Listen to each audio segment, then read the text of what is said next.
রানাঘাট ২ নম্বর ব্লকের আমতলা থানার অন্তর্গত আড়ংঘাটা পানিখালি দত্তপলিয়া লাইট মাইক ও ডেকোরেটরস অ্যাসোসিয়েশনের উদ্যোগে স্বর্গীয় সুব্রত বিশ্বাসের স্মৃতির উদ্দেশ্যে আড়ংঘাটা পার্কে আয়োজন করা হয়েছিল স্বেচ্ছায় রক্তদান শিবির। এই রক্তদান শিবিরে উপস্থিত ছিলেন বিশিষ্ট ব্যক্তিবর্গ। শিবিরে উপস্থিত বিশিষ্ট ব্যক্তিরা বলেন, সুব্রত সব সময় মানুষের পাশে দাঁড়িয়েছেন। আজ তার স্মরণে আয়োজন করা হয়েছে রক্তদান শিবির। এছাড়াও সন্ধ্যায় সঙ্গীতানুষ্ঠানের মাধ্যমে তার প্রতি শ্রদ্ধা জ্ঞাপন করা হয়।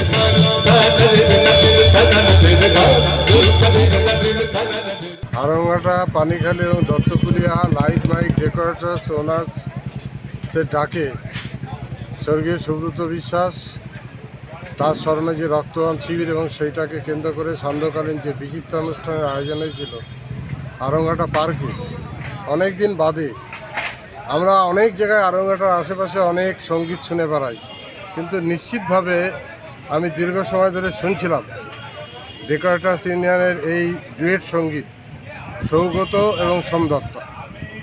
আমি এইটুকু বলতে পারি, আড়ংঘাটার সঙ্গীতপ্রেমী একজন মানুষ হিসেবে আড়ংঘাটার সমস্ত সঙ্গীতপ্রেমী মানুষের মন সৌগত এবং সোমদত্তর সঙ্গীত মন ছুঁয়ে গিয়েছে। আজকে যে একটা মহতী উদ্যোগ আড়ংঘাটা ডেকোরেটর্স ইউনিয়ন যে নিয়েছে তাকে সাধুবাদ জানাই, এবং যে সান্ধ্যকালীন বিচিত্র অনুষ্ঠান যে এখনও শিল্প সংস্কৃতি সুস্থ চেতনার মানুষ আছে তারা প্রমাণ দিল আড়ংঘাটা ডেকোরেটর্স ইউনিয়ন। এত সুন্দর গান যে এখন মানুষ শোনে, বাংলা গান যে এখনও মানুষ শোনে তার প্রমাণ দিল আড়ংঘাটা ডেকোরেটর্স ইউনিয়ন।